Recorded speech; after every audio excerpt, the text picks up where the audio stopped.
السلام علیکم. دا نیپو مایک مې مخې ته پروت دی. دا ډېر ښکلی مایک دی. دا ما اخیستی تقریباً په 5000 روپۍ باندې. لیکن په دې کې یو څیز دی، دا نور ډېر مې زر اواز هم صحیح دی، هر څیز یې برابر دی. دا دې ځای نه موبایل سره کنیکټ کېږي. دا دوه دغه دي پکې مایکونه دي پکې، دواړه هم لګولی شي، لیکن یو صحیح کار کوي.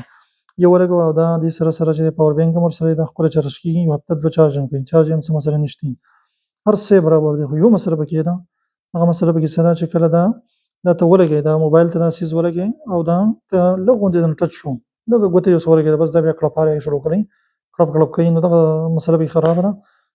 بیخي په احتیاط سره به کېښه، دا څیز دې کله موبایل سره کنیکټر دې ولګوو، دا به بیا نه ټچ کوي. لږ هم دې ټچ کړو بس بیا هغه اواز بیا کړک کړوک رااخیستی.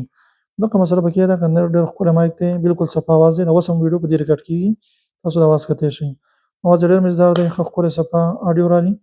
دغه مسله پکې ده چې بیخي به یې ټچ کوې نه ښه نه، که لږ دې ټچ کړو بیا یې کړپها شروع کړي او کړپ کړپ کوي، نو مسله بیا خرابوي. نو بیا مطلب 2-3 ویډیوګانې 4-5 ویډیوګانې د دې وجې نه خرابېږي.